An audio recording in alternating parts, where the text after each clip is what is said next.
by Monmouth head coach Cait Wetmore and Dibula. Coach, we'll start with you with the opening statement on the win, and we'll open it up. Yeah, really proud of their fight. We hadn't played a game in a while because we had a bye, so it took us a little while to get going, but I thought our defense really kind of gave us the juice we needed down the stretch. Game was back and forth through most of three quarters. I think it was 45-all with about 2 minutes left in the third quarter. You guys finished so strong in the third quarter and then continued in the fourth. What was the key to that spurt? I think our press really helped us out. We had 15 steals and turned them over 23 times, and I thought we got some really good shots on the other end due to the turnovers, and the girls converted when they needed to. Devine, you were really good in the post, 16 points on the day to 13. What were you able to do inside to cause some problems? I just knew I had to be aggressive. My position coach, Coach Asha, kept telling me get deep positioning, and that's something she's been telling me all season. And if anything, now's the time to start listening to your coach. And so, yeah, that's what I did. And obviously it worked because she knows best. So, yeah. What do you, in your opinion, kind of what allowed you guys to pull away there late in the third and early in the fourth? I think in one of the timeouts, coaches was like, our shot selection is going to be really important. And so I feel like everyone on the team honed in on that, and also knowing that we can get a lot of steals and deflections by just having our hands up and following the scout. And so I think that helped us a lot. Coach, the other stat that jumps out besides the steals, 38 to 25 on the board. She had 18 offensive rebounds. How big was that?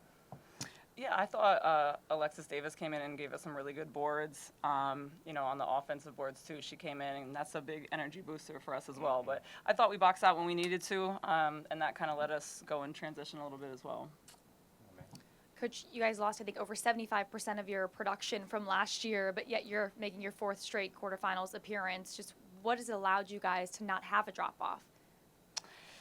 Well, I think we were really intentional with the recruiting, and I really trust the player development of our program. So some of the players we got maybe were question marks about how it would translate to the Division I level or from high school to college, but I really trusted what we were going to be able to do with the development piece. That's a big part of what we do. So, you're hoping that you can get them there, and I think, with Madalena and Kathy and Gigi, obviously this being their first year of Division I basketball, I think it just shows that they were dedicated to their player development. My staff's done a really good job. And then, we have some of our core returners that really helped mentor everybody and make sure that the culture was kind of the foundation for it and teaching them the ways we do things. And so I think it really just kind of came together like that, being intentional on the front end with recruiting and who we get in the jerseys, and then our upperclassmen making sure that they know, the culture of the program.